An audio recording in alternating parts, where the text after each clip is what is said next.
हर रोज एक नई कहानी देखने के लिए चैनल को सब्सक्राइब करें और बेल आइकन दबाना ना भूलें। रिया एक अमीर घर की बिगड़ी और घमंडी लड़की थी। वैसे तो उसका रंग सांवला था और कुछ ऐसा ही उसका मन भी था। रिया खुद के रंग को ढकने के लिए खूब सारा महंगा महंगा मेकअप करके अपना हुलिया ही बदल लिया करती थी, जिसके कारण बाहर के लोगों को उसके असली रंग का पता ही नहीं था। ऐसे ही एक दिन रिया की माँ सुमन अपनी बेटी को एक अमीर घर के लड़के विराज की फोटो दिखाते हुए बोलती है, रिया बेटा, ये देख कितना सुंदर लड़का है और अमीर है। मैं सोच रही हूँ कि तेरी शादी की बात चलाऊं, मगर ये इतना गोरा है, सुंदर है, कहीं मना न कर दे इस रिश्ते से। ओहो मम्मी, तुम भी ना। पापा के पास इतना सारा पैसा है, उसका क्या करेंगे? जब ऊपर जाएंगे तब अपने साथ लेकर जाएंगे क्या? चुप कर, शर्म नहीं आती? अपने ही पापा के लिए ऐसी बातें बोल रही है।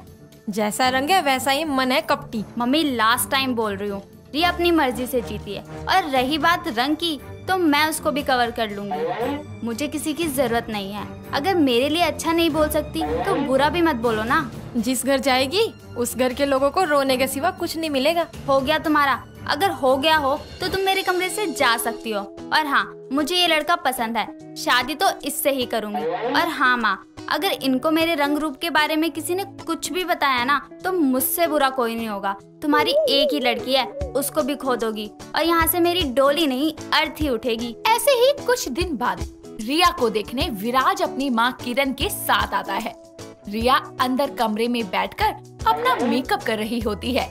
तभी वहाँ उसकी भाभी चारू आती है और उससे बोलती है, रिया दीदी कहाँ हैं आप? दिख नहीं रहा क्या? तुम्हारे सामने हूँ। रिया दीदी, ये आप हो? हाँ, पहचान नहीं पाई ना? यही है मेकअप का कमाल। मगर दीदी, आप ऐसे जाओगे उनके सामने? तो ये सब मैंने तुम्हें दिखाने के लिए तो नहीं किया है। वैसे एक बात बोलूं दीदी? बोलो। दीदी, हम जैसे हैं, अगर कोई हमें वैसा ही पसंद करे ना, तो वो रिश्ता ज्यादा अच्छा चलता है, क्योंकि उसे हमारी सच्चाई पता होती है। वो हमें पूरी सच्चाई के साथ अपनाता है। ऐसे झूठ बोलकर हम कब तक अपने रिश्ते को निभा पाएंगे? इससे अच्छा है कि आप जैसे हो वैसे ही जाओ उनके सामने। हो गई लेक्चरबाजी? हो गया हो तो जा सकती हो। और हाँ, मुझे तुमसे या किसी और से कोई ज्ञान लेने की जरूरत नहीं है। ठीक है दीदी, आपको जो सही लगे वो करिए। चारू वहाँ से चली जाती है। थोड़ी देर बाद रिया खूब सारा मेकअप करके हाथ में चाय नाश्ता लिए सबके सामने आती है। रिया को देखकर उसके भाई पापा अजीब सा मुंह बना लेते हैं और उसकी माँ उसे देखकर मन में बोलती है, हे भगवान, इस लड़की को सोचने समझने की शक्ति दो कि ऐसे झूठ बोलकर रिश्ते नहीं बनाए जाते। तभी रिया विराज की माँ के पैर छूती है। विराज और उसकी माँ को रिया पसंद आ जाती है।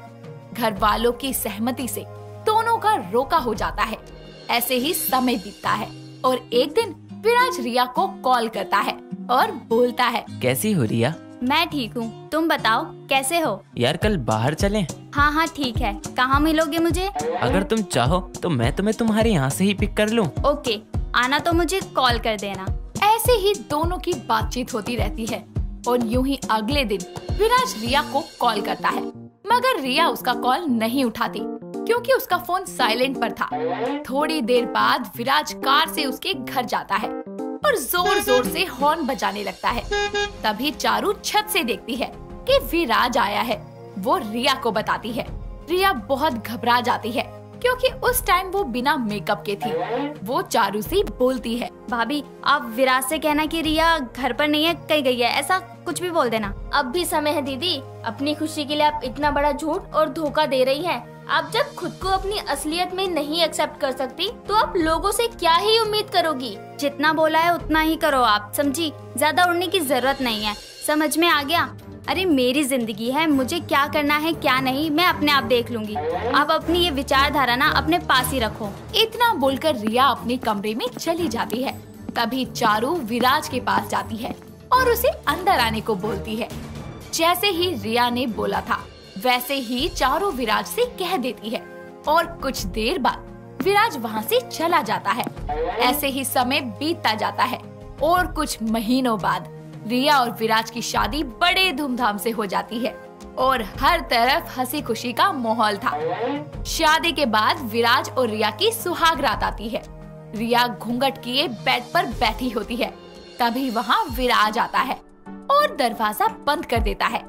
जिसके बाद वो उसके पास आकर बोलता है, आज मेरी दुल्हन की मुंह दिखाई है। आज सबसे पहले मैं अपने चांद का दीदार करूंगा। नहीं जी, पहले बताओ मेरे लिए क्या गिफ्ट लाए हो, तभी अपना चेहरा दिखाऊंगी। अच्छा, मैं तो भूल ही गया था। रुको, अभी लेकर आता हूँ। विराज रिया के लिए एक डायमंड का हार लेके आता है और रिया को देते हुए बोलता है, ये लो रिया, मेरी तरफ से एक छोटा सा गिफ्ट। ओह, कितना सुंदर है ये, थैंक यू सो मच। अब कर लूँ तुम्हारी मुंह दिखाई? हाँ। विराज रिया का घूंघट उठाता है, जहाँ रिया बिना मेकअप के बैठी होती है। उसे देखकर विराज डर जाता है और बोलता है, कौन हो तुम? मेरी बीवी रिया कहाँ है? मैं ही हूँ रिया, यही मेरी असली पहचान है। ये सुनते ही विराज चक्कर खाकर जमीन पर गिर जाता है। रिया उसको ऐसे देखकर रोने लगती है। तभी वहाँ उसकी सास आकर बोलती है, माँ जी देखो ना, इनको क्या हो गया। हे भगवान, तू कौन है? माँ जी, मैं आपकी बहू रिया हूँ। माँ जी, सवाल जवाब बाद में कर लेंगे, अभी हम इनको हॉस्पिटल लेकर चलते हैं। किरण जल्दी से अपने बेटे को पास के हॉस्पिटल में लेके जाती है, जहाँ डॉक्टर उसका इलाज करते हैं। थोड़ी देर बाद डॉक्टर आते हैं और बोलते हैं, जी देखिए, आपके बेटे को किसी बात का सदमा लगा है। चिंता मत कीजिए, थोड़ी देर बाद उनको होश आ जाएगा। अच्छा हुआ समय रहते आप उन्हें ले आए। ऐसे ही कुछ समय बाद विराज को होश आ जाता है। किरण अपने बेटे को लेकर घर आ जाती है। थोड़ी देर बाद किरण रिया के घर वालों को फोन करके बुलाती है। रिया बार बार अपनी सास से माफी मांगती है, लेकिन किरण कुछ नहीं बोलती। तभी उसके घर वाले आते हैं, जिन्हें देखकर रिया और भी ज्यादा रोने लगती है। और तभी किरण बोलती है, मिल गई आपके कलेजे को ठंडक। अरे क्या बिगाड़ा था हमने, जो आप सबने मिलकर हमसे इतना बड़ा झूठ बोला। मेकअप की आड़ में अपनी ये चुड़ैल जैसे बेटे, मेरे फूल जैसे बेटे के पल्ले बांध दी। आज उसकी जो ये हालत है वो सिर्फ आप सबकी वजह से है। माँ जी, मुझे माफ कर दो, इसमें मेरे घर वालों का कोई दोष नहीं है। मैंने ही उनको मजबूर किया था झूठ बोलने के लिए, क्योंकि मुझे विराज बहुत पसंद आ गए थे, प्यार करने लगी थी। बस उनको पाने के लिए ही मैंने ये सब किया। तभी वहाँ विराज आता है और बोलता है, और मुझे पाने के चक्कर में आज मुझे हमेशा के लिए खो दिया तुमने। अगर तुम सच बोलकर मेरे साथ आगे आती ना, तो मैं खुशी खुशी तुम्हें अपनाता, मगर अब मैं तुम्हें एक पल भी बर्दाश्त नहीं करूंगा। और हाँ, अपने घर वालों को लेकर यहाँ से निकल जाओ, वरना धोखाधड़ी का केस कर दूंगा सब पर। इतना बोलकर विराज रिया को धक्के मारकर निकाल देता है। इस कहानी से हमें ये सीख मिलती है कि हमें कभी भी अपने स्वार्थ के लिए इतना अंधा नहीं होना चाहिए कि हम गलत राह पर चले और बाद में पछताने के सिवाय हमारे पास कुछ न बचे। सीता देवी की बहू खुशबू ने अपने नाम की तरह ही सारे घर में अपने गुणों की खुशबू फैलाई हुई थी, लेकिन उसकी जिंदगी में थी नारद मुनि जैसी ननद यानी अलका, जिसका काम बस चुगली करना था। और उसकी इस आदत से हर कोई वाकिफ होते हुए भी उसकी बातों में आ जाता था, क्योंकि वो चुगली भी ऐसे करती थी मानो जैसे सच बोल रही हो। ऐसे ही एक दिन सीता देवी अपनी बहू खुशबू को आवाज लगाती है, जिसके बाद वो उससे बोलती है, खुशबू बहू, जरा मुझे 10,000 रुपए दे दे, मुझे कुछ काम है। ठीक है माँ जी, मैं अभी ला कर देती हूँ। खुशबू अपने कमरे में जाती है और अलमारी से पैसे निकालते हुए बोलती है, माँ जी भी ना इतने पैसे तो मांग लेती हैं, लेकिन कभी भी वजह नहीं बताती कि इतने पैसे कहाँ खर्च कर रही हैं। चलो सास है, उनका हर हुक्म सर आँखों पर। खुशबू की ये बातें उसके दरवाजे पर खड़ी ननद अलका सुन लेती है, जो अपनी भाभी के पैसे देने के बाद अपनी माँ से बोलती है, माँ आपको पता है, अभी जब आपने भाभी को पैसे लाने के लिए बोला तो वो अपने कमरे में जाकर क्या बोल रही थी? क्या बोल रही थी, बताइए जरा। यही कि माँ जी तो पैसे ऐसे मांग लेती है मानो कि पेड़ पे उग रहे हो। अरे आज तक एक भी पैसे का हिसाब नहीं दिया कि कहाँ खर्च करती है, क्या लाती है, क्या करती है। बहू ने ऐसा बोला, अरे ये पैसा मेरे बेटे का है, तो भला मुझे उसे बताने की क्या जरूरत है कि क्यों ले रही हूँ और क्या काम है। वही तो, देखो ना, भाभी को तो प्रधान बनना है यहाँ का। अरे हर चीज की जानकारी उनको दो। मैं तो कहती हूँ माँ, उन्हें ज्यादा सर पे मत चढ़ाओ। हाँ, लेकिन इसके बारे में मैं मोहन से जरूर बात करूँगी। अलका की चुगली के कारण सीता के मन में अपनी बहू के लिए थोड़ी कड़वाहट से भर जाती है। वहीं दूसरी तरफ अलका अपनी माँ की चुगली करने के लिए रसोई में अपनी भाभी खुशबू के पास जाकर बोलती है। भाभी क्या कर रही हो? कुछ नहीं दीदी, माँ जी की मनपसंद पनीर की सब्जी बना रही हूँ। उनको बहुत पसंद है ना पनीर, तो सोचा आज चलो माँ जी को खुश कर दिया जाए। वाह भाभी, आपके जैसी बहू तो भगवान हर घर में दे। लेकिन क्या फायदा आपके ये सब करने का? जिसके लिए आप ये सब कर रही हैं, वो तो आपके लिए मन में जहर लेके बैठी है। क्या मतलब दीदी? माँ जी और मेरे लिए अपने मन में जहर क्यों भरेंगी? वैसे देखो, मुझे ज्यादा तो कुछ नहीं पता, लेकिन हाँ, मैंने उनके मुंह से कहते सुना था कि आपने कहा है कि वो पैसे ले लेती है, फिर उसका हिसाब नहीं देती है, इसलिए वो मोहन भैया से इस बारे में बात करेंगी। क्या इतनी सी छोटी बात के लिए माँ जी मोहन जी से मेरी शिकायत करेंगी? अरे मैंने तो ऐसे ही कह दिया था, कोई मन से थोड़ी कहा था। वही तो भाभी, आपके किए इतने सारे अच्छे काम नजर नहीं आते उन्हें, बल्कि आपकी छोटी सी गलती नजर आ गई। कोई नहीं, अगर मोहन जी ने मुझसे कुछ भी कहा तो मैं भी चुप नहीं रहूंगी। और अब कोई पनीर नहीं बना रही मैं माँ जी के लिए। माँ जी को मुझसे इतनी ही प्रॉब्लम है तो मेरे हाथ का पनीर भी उनको जहर ही लगेगा। अलका अपनी भाभी के मन में भी अपनी माँ के प्रति कड़वाहट भर के अपने कमरे में चली जाती है, जहाँ जाकर वो खुद से बोलती है, आज तो मजा आ जाएगा। ये चुगली करना भी किसी चिंगारी से कम थोड़ी है, तुरंत आग लग जाती है। और हाँ, ये चुगली करने की आदत पता ही है सबको मेरी, फिर भी ना जाने क्यों मेरी बातों में आ जाते हैं पागल कहीं के। अलका अपना काम करके बड़े ही आराम से सोफे पर बैठकर टीवी देखती है और कुछ ही देर में मोहन घर आता है, जिसके बाद अलका अपने भाई को पानी देती है। घर के माहौल को ऐसे शांत देखकर मोहन अलका से बोलता है, अलका, ये माँ और खुशबू कहाँ हैं? बड़ी ही शांति फैला रखी है दोनों ने आज, वरना तो दोनों इस टाइम साथ बैठकर टीवी देख रही होती हैं। बात ऐसी है कि भाभी से आज माँ ने थोड़े से पैसे मांग लिए, तो भाभी भी बड़ी चंट निकली। भाभी ने तो उनका हिसाब मांग लिया कि आपको पैसे क्यों चाहिए। अब बताओ, माँ गुस्से में खाना पीना भी नहीं खा रही। अरे अपने बेटे की कमाई में से ही तो पैसा मांगा था, कौन सा कोई नाजायज पैसा मांगा था।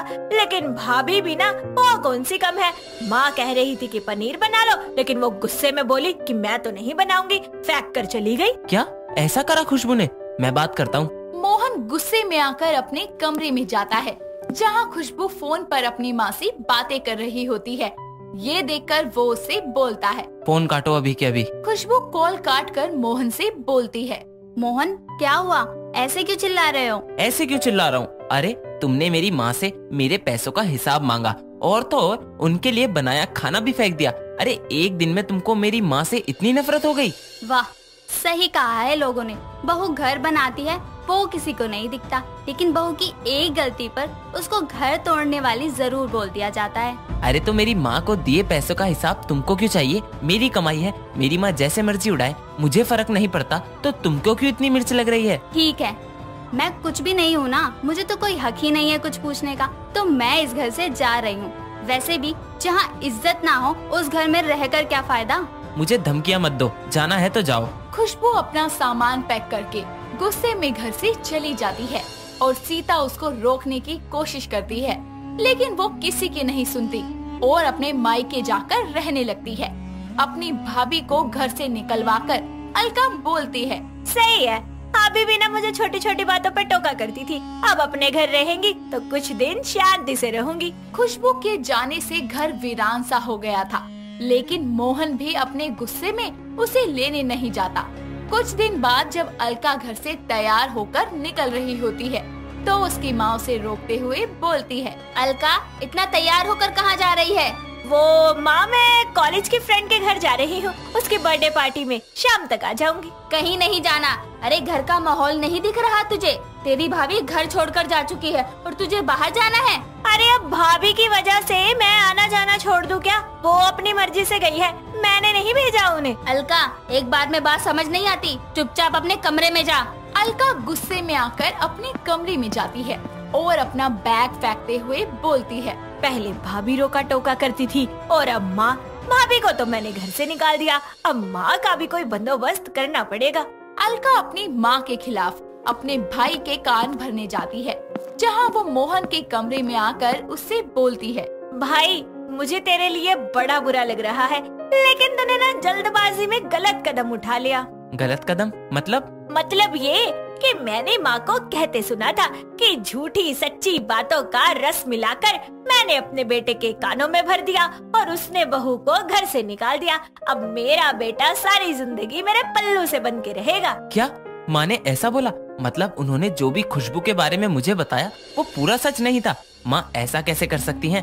अपने ही बेटे का घर कैसे तोड़ सकती हैं वो? अरे भाई, बीवी घर की सारी जिम्मेदारियां संभाल लेती है तो माँ को डर होता है कहीं उसका बेटा उसके लिए पराया ना हो जाए, इसीलिए ये सब हो गया। क्या?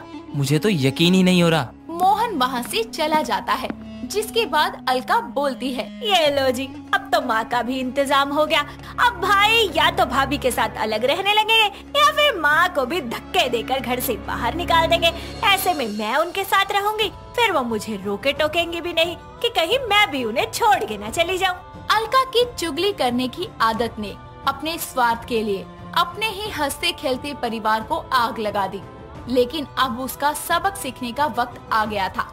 उसकी सारी बातें दरवाजे पर खड़ा मोहन सुन लेता है, जो कुछ देर में खुशबू को लेकर घर आता है, जिसके बाद खुशबू अपनी सास सीता के पैर छूकर माफी मांगती है और सीता भी अपनी बहू के गले लगकर माफी मांगती है। ये देखकर अलका बोलती है, भाई ये सब तू क्या कर रहा है? माँ ने तो भाभी को घर से निकलवाया था, तू उन दोनों को एक क्यों कर रहा है? हाँ, क्योंकि माँ ने नहीं, खुशबू को तूने घर से निकलवाया अपनी चुगली से। दोनों सास बहू के एक दूसरे के खिलाफ कान भर के। हाँ दीदी, ऐसा क्यों किया आपने? मैं तो आपका इतना ख्याल रखती हूँ, फिर भी। और नहीं तो क्या, अरे तेरी भाभी तेरे लिए दूसरी माँ है, पर तूने तो अपनी सगी माँ को ही नहीं छोड़ा। ना ना ना ना, ये झूठ है, मैंने ऐसा कुछ नहीं किया।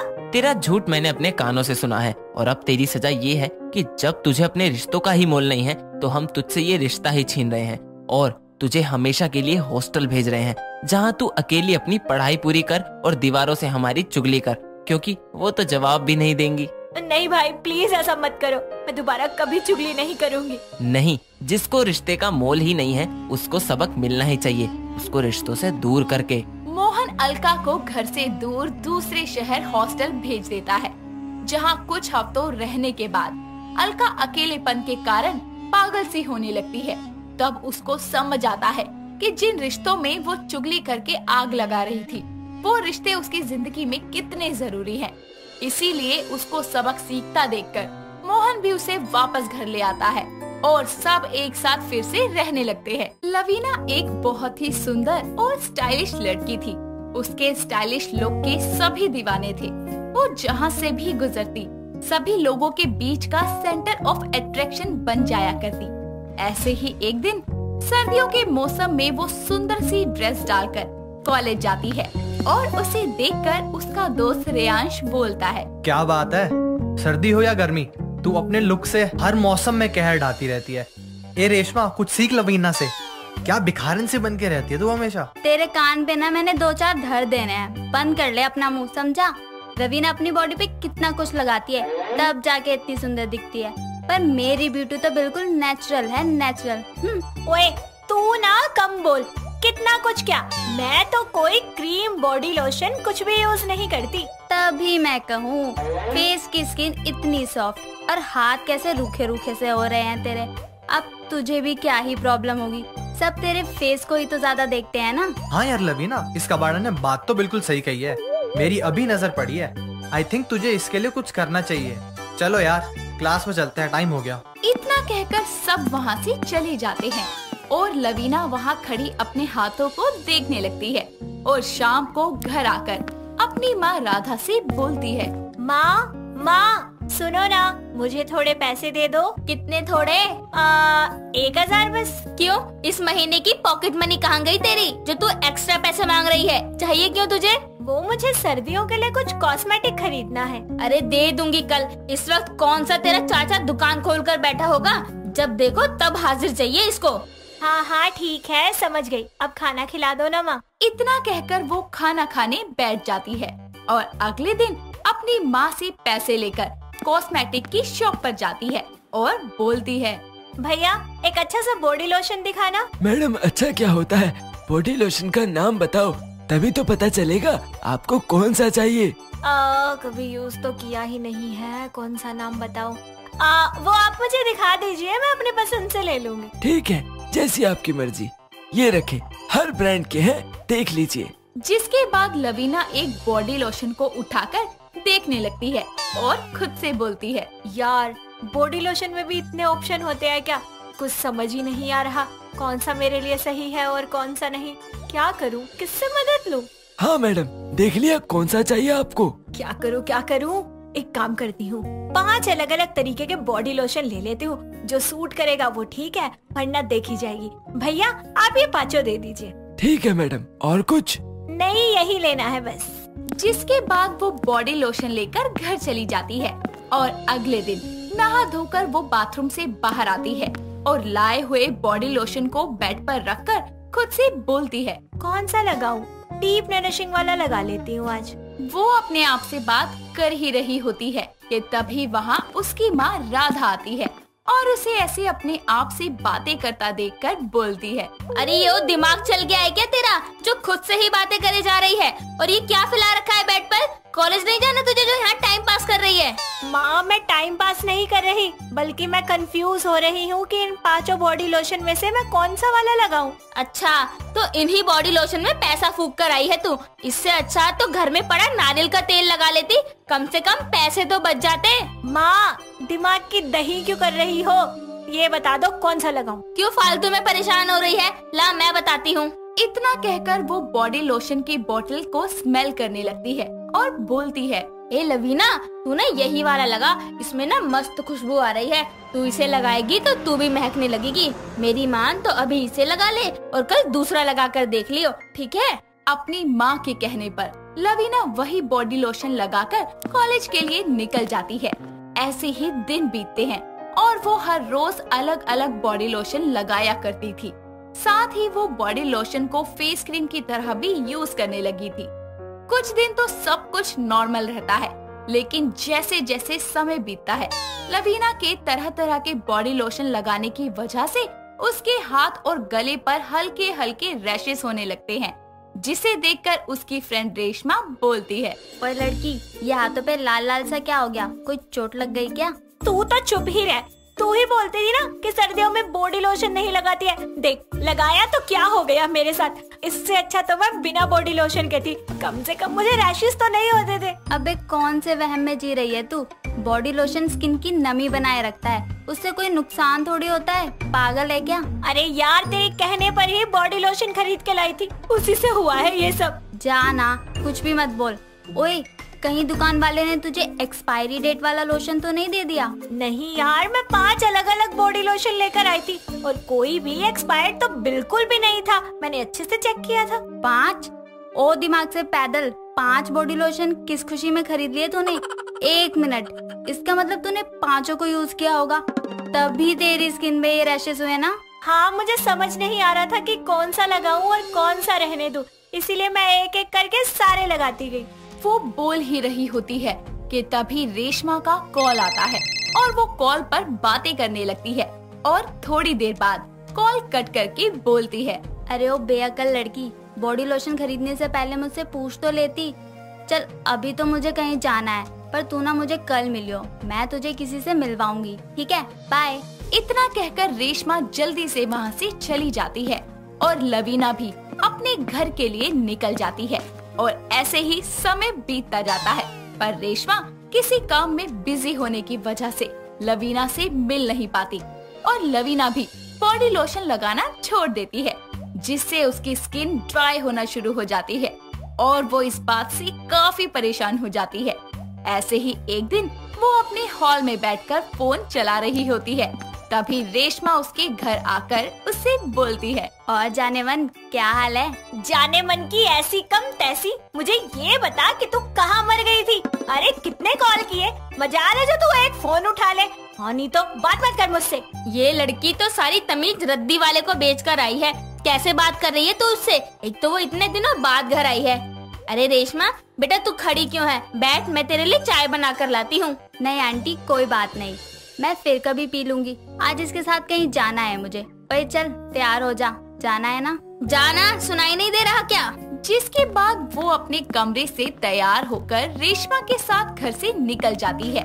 और दोनों एक पार्लर में जाती हैं, जहां रेशमा लवीना को वहां काम करने वाले एक बॉय ब्यूटिशियन से मिलवाती है और जिसे देखकर लवीना धीरे से रेशमा से बोलती है, तू मुझे पार्लर क्यों लेकर आई है? इतनी सर्दियों में मुझे कुछ नहीं करवाना, चल यहाँ से। रेशमा, क्या इन्हें ही मुझसे एडवाइस चाहिए थी? हाँ सैंडी, ये मेरी कॉलेज फ्रेंड है और लवीना ये सैंडी है, इस पार्लर में काम करता है। वैसे हम जिस काम के लिए यहाँ आए थे वो तो मैं भी कर सकती थी, पर तुझे इनके कहीं पर ज्यादा यकीन होगा, इसलिए मैं तुझे यहाँ लाई हूँ।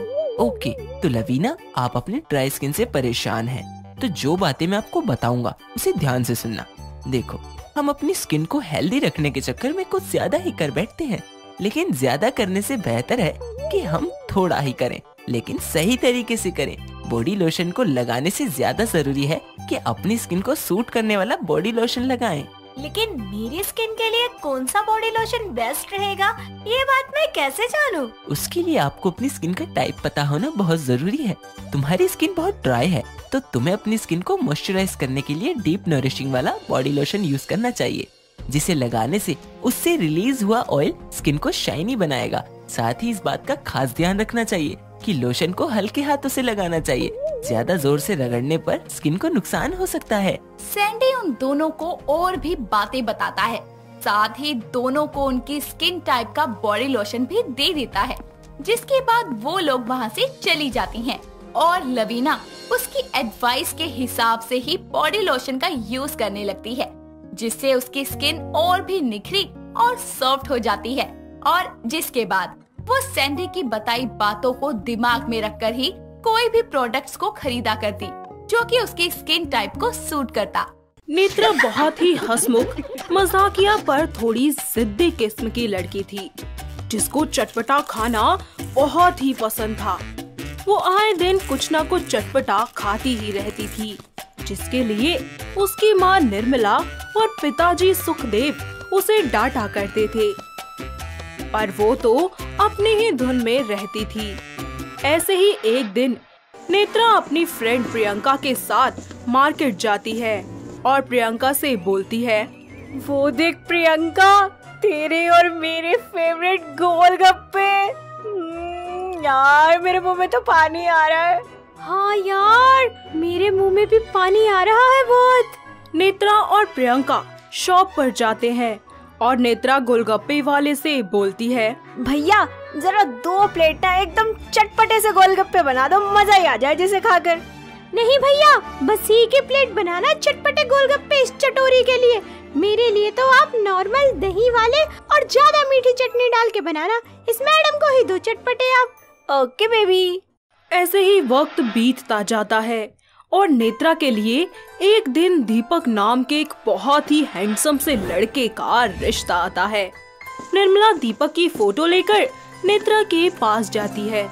ओह माय गॉड, क्या लड़का है मम्मी, मेरा तो दिल ही आ गया इस पर। एकदम चटपटे गोलगप्पे के जैसा लग रहा है। हट बेशरम लड़की, शर्म नहीं आती ऐसी बात करते हुए? शर्म कैसी माँ, आखिर मेरे लिए ही तो आई है ये रिश्ते की फोटो। कुछ दिन बाद दीपक अपनी माँ कलावती के साथ नेत्रा को देखने और रिश्ता पक्का करने उसके घर आता है। नेत्रा उनके लिए अपने हाथों से बहुत सारा चटपटा खाना बनाकर सबके सामने रख देती है, जिसे खाकर कलावती बोलती है, अरे वाह बहन, अरे मजा ही आ गया इतना स्वादिष्ट खाना खाकर। ये हमारी नेत्रा ने बनाया है। अरे जैसा सोचा था उससे भी अच्छी है हमारी होने वाली बहू। बहन आप रिश्ता पक्का समझो, हमें तो पसंद है हमारी नेत्रा। दोनों परिवार वाले आपसी सहमति से रिश्ता पक्का कर देते हैं। कुछ ही दिनों बाद उन दोनों की शादी हो जाती है। नेत्रा ससुराल की सारी जिम्मेदारियों को बखूबी संभाल लेती है, पर उसका चटपटा खाने की आदत में कोई भी सुधार नहीं आता और वो आए दिन अपने ससुराल में कुछ ना कुछ चटपटा बनाती और खाती रहती। ऐसे ही एक दिन, अरे बहू, अरे थोड़ा कम चटपटा वाला खाना बनाया कर। अरे कल से मेरे पेट में आग लग रही है ये चटपटा खाना खाकर। ऐसे ही दिन बीतते जाते हैं। नेत्रा अपनी सास की बात नहीं मानती और लगातार चटपटा खाना बनाती रहती है। जिससे धीरे धीरे सभी घर वालों की तबीयत खराब होनी शुरू हो जाती है। ऐसे ही एक दिन दीपक नेत्रा को बोलता है, नेत्रा, इतना चटपटा खाना ठीक नहीं है। तुम्हें पता है ना, मुझे इतना चटपटा खाना पसंद नहीं है। क्या दीपक जी, इतना भी चटपटा नहीं है जितना आप बोल रहे हैं। कितना तो टेस्टी है ये। ठीक है, पर फिर मुझे मत देना ये खाना, समझी? और हम सबके लिए सादा खाना बना दिया करो। ऐसे ही एक सुबह नेत्रा नाश्ते में प्याज का चिल्ला और दही ब्रेड बना देती है। सुबह का ये नाश्ता देखकर दीपक को बहुत गुस्सा आता है और वो नेत्रा पर बहुत ही गुस्सा करता हुआ उससे बोलता है, तुम्हें एक बार में बात समझ नहीं आती क्या? मैंने कल भी बोला था तुम्हें, अगर फिर भी तुम्हें चटपटा खाने का इतना ही शौक है तो तुम अपना खाना कल से अलग बनाओगी, समझी? इतना बोलकर दीपक बिना कुछ खाए गुस्से से चला जाता है और नेत्रा की आंखों में आंसू आ जाते हैं और वो अपना खाना अलग बनाने लगती है। अब नेत्रा को बोलने वाला कोई नहीं था। वो हर टाइम कुछ ना कुछ चटपटा खाती थी, कभी पनीर टिक्का तो कभी चिली पोटैटो, जिससे धीरे धीरे उसके पूरे फेस पर पिंपल्स हो गए थे। ऐसे ही एक दिन, अरे बहू, ये क्या हो गया तेरे मुंह को? अरे पूरा चेहरा खराब हो गया तेरा। अब तो चटपटा खाना बंद कर दे। माँ जी, ये एलर्जी भी तो हो सकती है, जरूरी थोड़ी ना है कि चटपटा खाने की वजह से ही हुआ है। आप है ना खामखा मेरे खाने के बारे में दोष निकालती रहती है हमेशा। अरे ना स्वीटी, तू जी या मर, इससे मुझे क्या। जा, तुझे जो करना है तू वो कर, पर अपनी गंदी शक्ल बच्चों को मत दिखाइयो। बेचारे डर के मारे भाग जाएंगे तुझे देखकर। आजकल तो भलाई का जमाना ही नहीं है। नेत्रा को अपनी सास की बातों पर बहुत गुस्सा आता है और वो जानबूझकर कलावती को जलाने के लिए कभी आलू टिक्की, बर्गर, समोसे, चाउमीन आदि लेकर बड़े ही चाव से अपनी सास के सामने बैठकर खाने लगती है। अब आएगा मजा। लो खा लो चटपटा। अंदर क्या जाने अदरक का स्वाद। अब इनको पता चलेगा कि चटपटा खाने का ना क्या मजा होता है। नेत्रा अपनी सास को जलाने में लगी रहती है और हर टाइम चटपटा खाती रहती, जिससे उसको वॉशरूम जाने में दिक्कत होने लगती है और ये बात वो अपने पति दीपक को बताती है। दीपक, मुझे तुमसे कुछ कहना था। वो क्या है ना कि आजकल मुझे वॉशरूम जाने में, फ्रेश होने में ना बहुत दिक्कत हो रही है और ब्लीडिंग भी हो रही है। और चटपटा खाओ ना, ठीक हो जाएगा। ये बोलकर दीपक सो जाता है और दीपक की ये बात सुनकर नेत्रा बहुत दुखी होती है और अपनी प्रॉब्लम दीपक को बताना बंद कर देती है, पर चटपटा खाना बिल्कुल नहीं बंद करती। ऐसे ही कुछ दिन बीत जाते हैं। नेत्रा बहुत ही कमजोर हो जाती है, पर फिर भी वो अपने चटपटा खाने की आदत से बाज नहीं आती। एक दिन दीपक नेत्रा के लिए जूस और कुछ फ्रूट्स लाता है, जिसे खाने से नेत्रा मना कर देती है, जिससे दीपक को बहुत गुस्सा आता है और वो नेत्रा से बोलता है, नेत्रा, तुमने अपनी हालत देखी है? तुम्हें देखकर ऐसा लगता है कि फूंक मारते ही उठ जाओगी। अरे इसलिए बोल रहा हूँ, ये फ्रूट्स और जूस चुपचाप से पी लो, नहीं तो मुझसे बुरा ना कोई नहीं होगा। दीपक, आप मुझे फ्रूट खाने के लिए बोल रहे हैं? अरे कैसे पति हैं आप? अपनी पत्नी का मजाक बना रहे हैं। दीपक के जाने के थोड़ी ही देर बाद एक बार फिर से वो अपना फेवरेट गोलगप्पे खाने बैठ जाती है, जिसको वो खा ही नहीं पाती। क्या हो गया ये मुझे? मैं ठीक से कुछ भी खा क्यों नहीं पा रही हूँ? नेत्रा तुरंत अपने रूम में जाकर देखती है और वो पाती है कि उसके मुंह में बहुत सारे बड़े बड़े छाले हो गए हैं, जिसकी वजह से वो अब कुछ भी नहीं खा पा रही। और थोड़ी देर बाद नेत्रा अपनी सास को खाना देने के लिए जाती है और खाना देते ही वो बेहोश हो जाती है। बहू, क्या हुआ? तू ठीक तो है? कलावती नेत्रा को डॉक्टर के पास ले जाती है। खबर मिलने पर दीपक भी हॉस्पिटल आता है। डॉक्टर नेत्रा का चेकअप करके दोनों को बताते हैं, इनकी ये हालत इतने चटपटे मसाले खाने की वजह से हुई है और इनको पाइल्स है, जिस वजह से इनके शरीर में दिन पर दिन खून की मात्रा कम होती जा रही है। और इनका बस एक ही इलाज है और वो है ऑपरेशन, वरना इनकी जान भी जा सकती है। नहीं नहीं माँ जी, मैं ऑपरेशन नहीं करवाऊंगी। देख बेटा, हम नहीं चाहते कि तुझे कुछ हो, और तू डर मत, हम सब तेरे साथ हैं, तुझे कुछ नहीं होने देंगे। नेत्रा, माँ बिल्कुल सही कह रही हैं, सब ठीक हो जाएगा। इस तरह नेत्रा ऑपरेशन के लिए मान जाती है। साथ ही वो अपनी सास और अपने पति से माफी भी मांगती है। डॉक्टर नेत्रा का ऑपरेशन करते हैं।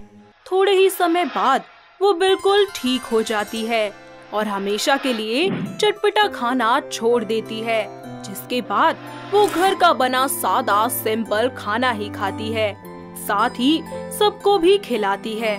फिर सब मिलकर एक साथ खुशी खुशी रहना शुरू कर देते हैं। अमिता एक विधवा औरत थी। एक कार एक्सीडेंट में उसके पति की मौत हो गई थी। अमिता अकेले ही किराए का कमरा लेकर उसमें रहा करती थी और अपना घर खर्च चलाने के लिए वो एक कॉल सेंटर में जॉब किया करती थी। ऐसे ही एक दिन उसके पास के मोहल्ले में एक नितिन नाम का लड़का रहने आता है और वो अमिता को ऑफिस जाते वक्त और वहाँ से आते वक्त देखा करता था, जिसके बाद उसे धीरे धीरे अमिता से प्यार हो गया था। और एक दिन जब अमिता ऑफिस जा रही होती है, तब नितिन उसे जाते हुए देखता है और उसे रोककर कहता है, हेलो, मैं नितिन। हाँ जी बोलिए। मैम, आपका नाम? जी मैं अमिता, लेकिन आप क्यों पूछ रहे हैं? बात करने के लिए। मेरे पास इतना टाइम नहीं है कि मैं आपकी फालतू की बातें सुनती रहूं यहाँ पर। अरे सुन तो लो मैडम। जाते हो या बुलाऊं पुलिस को? नितिन वहाँ से चला जाता है। ऐसे ही समय बीतता रहता है और नितिन आए दिन अमिता से बात करने की कोशिश करता है, लेकिन अमिता गुस्से से उसको डांट कर वहाँ से चली जाया करती। ऐसे ही एक दिन अमिता उसको बोलती है, अरे क्या परेशानी है तुम्हारी, क्या दिक्कत है, क्यों आते हो बार बार मेरे रास्ते में? वो आप ना मुझे बहुत अच्छी लगती हो। अच्छा, कौन नहीं लगता? इसका मतलब ये तो नहीं कि हम उसके गले ही पड़ जाएं। तुम मुझे अच्छी लगती हो और मुझे तुमसे प्यार है। जानते भी हो मुझे? जान जाऊंगा। अब जान जाओगे तो चले जाओगे। ऐसा क्या है, जरा मैं भी तो जानूं। मैं एक विधवा हूँ, मेरे आगे पीछे कोई नहीं है। तुम विधवा हो या कुछ भी हो, मुझे इससे कोई फर्क नहीं पड़ता। मुझे सोचने का वक्त चाहिए। ठीक है, ये मेरा नंबर है, जब मन करे इस पे कॉल कर लेना। ऐसे ही समय बीतता रहता है और अमिता नितिन से शादी करने के लिए हाँ कर देती है और दोनों मंदिर में एक दूसरे से शादी कर लेते हैं, जिसके बाद नितिन उसे अपने घर ले जाता है। अमिता वहाँ अपना एक संदूक लेकर आती है, जिससे वो किसी को भी छूने नहीं देती थी। नितिन की माँ कविता उनकी आरती उतारती है और नई बहू का घर में स्वागत करती है। ऐसे ही हंसी खुशी वक्त बीतता रहता है। कविता की नजर हमेशा ही अमिता के संदूक पर होती है। ऐसे ही एक दिन कविता अमिता को कहती है, बहू जरा एक बात तो बता, अरे ऐसा क्या है इस संदूक में जो तू ताला लगा कर रखती है? मैं तेरी सास हूँ और मुझे तो दिखा ही सकती है ना। माँ जी, मैंने नितिन को भी वो संदूक आज तक छूने नहीं दिया, ना देखने दिया और ना ही किसी को छूने दूंगी। आपको आपका जवाब मिल गया होगा तो आप यहाँ से जा सकती हैं। इतना बोलकर अमिता वहाँ से चली जाती है। तब कविता खुद से अकेले में मुंह बनाते हुए बोलती है, अरे ऐसा कौन सा खजाना लेकर आई है ये महारानी जो इतना सहज के रखती है? पता तो लगाना ही पड़ेगा। ऐसे ही एक दिन जब अमिता किचन में काम कर रही होती है तो कविता चुपके से अमिता के कमरे में जाती है और उसका संदूक खोलने की कोशिश करती है, लेकिन नहीं खोल पाती। थोड़ी देर बाद वहाँ अमिता आ जाती है और गुस्से से अपनी सास को बोलती है, माँ जी आपको समझ नहीं आता, मैंने कितनी बार बोला है कि मेरे संदूक से दूर रहिए, लेकिन आपको समझ ही नहीं आता। अरे मुझे तो बता दे क्या है इसमें, आज तो देख कर ही रहूंगी और तेरे सामने ही देखूंगी। कविता उसका संदूक खोलने की कोशिश करती है तो अमिता को गुस्सा आ जाता है और वो अपनी सास को हटाने की कोशिश करती है, जिसकी वजह से हाथापाई करते करते कविता को धक्का लग जाता है और पास में ही रखे टेबल पर वो जा गिरती है और गुस्से से अमिता को बोलती है, अरे बेलुड़ी, सत्यानाश हो तेरा। अरे भैंस जैसा शरीर लेकर अपनी सास को धक्का मारती है, शर्म नहीं आती क्या तुझे? माँ जी गलती हो गई, मुझे माफ कर दीजिए। मैं आपको धक्का नहीं देना चाहती थी, बस इतना कहना चाहती हूँ कि प्लीज आज के बाद मेरी परमिशन के बिना आप मेरे संदूक को हाथ नहीं लगाएंगी। ऐसे ही वक्त बीतता रहता है। कविता और अमिता के बीच आए दिन संदूक को लेकर खिटपिट होती ही रहती थी। ऐसे ही एक दिन नितिन अमिता को लेकर कहीं बाहर गया होता है। उनके जाने के बाद कविता संदूक खोलने की बहुत कोशिश करती है, लेकिन ताला लगे होने के कारण वो खोल नहीं पाती और अपने आप से बोलती है, आज कुछ भी हो, इस संदूक का राज तो खोल कर ही रहूंगी, लेकिन समझ नहीं आ रहा करूं क्या, इसको तोड़ू कैसे। एक काम करती हूँ, हथौड़े से तोड़ती हूँ इसको। कविता एक हथौड़े से ताला तोड़ देती है और देखती है कि उस संदूक में एक कंकाल होता है और वो ये देखकर डर जाती है और वहाँ से सीधा अपने कमरे में चली जाती है। थोड़ी देर बाद नितिन और अमिता वापस घर आते हैं। जब अमिता अपने कमरे में जाती है और संदूक की ऐसी हालत देखती है तो उसका पारा हाई हो जाता है और अपनी सास के कमरे में जाकर वो उनसे कहती है, माँ जी आपने मेरा संदूक क्यों खोला, बताइए। तभी वहाँ नितिन आ जाता है और बोलता है, क्या हुआ, इतना क्यों चिल्ला रही हो माँ पर? तुम्हारी माँ ने मुझसे बिना पूछे मेरे 85 बार मना करने पर भी मेरा संदूक खोला। बेटा ये मुझे मार डालेगी। अरे ये खूनी है बेटा, मुझे बचा इससे। इसके संदूक में किसी का कंकाल है बेटा, कंकाल। क्या? ये सब क्या है अमिता? किसको मारा है तुमने? बोलो, किसका खून किया है? मेरी पहली सास का है वो कंकाल। बेटा देख बेटा, ये मुझे भी मार डालेगी, इसीलिए तू इसको घर से निकाल दे बेटा। अमिता, मैंने तुमसे इतना प्यार किया, यकीन किया तुम पर, और तुमने मेरा यकीन तोड़ दिया। अरे मुझसे इतना बड़ा सच छुपाया तुमने, किसी की जान ली, क्यों किया तुमने? बताओ। तो क्या करती मैं, आप बताओ। मेरे पति के जाने के बाद मेरी सास ने मेरा जीना मुश्किल कर दिया था। मुझे जानवरों की तरह मारती थी, पीटती थी, यहाँ तक कि उसने मेरे पेट में पल रही मेरी बच्ची को मारने की भी कोशिश की, पर मैंने किसी तरीके से उसकी जान बचा ली। लेकिन तब भी मेरी सास को चैन नहीं आया। मेरी बच्ची सिर्फ 3 महीने की थी जब मेरी सास ने उसे जहर वाला दूध पिलाकर उसे मार दिया। उस दिन मैंने कसम खा ली थी कि मैं अपनी बच्चे की मौत का बदला जरूर लूंगी।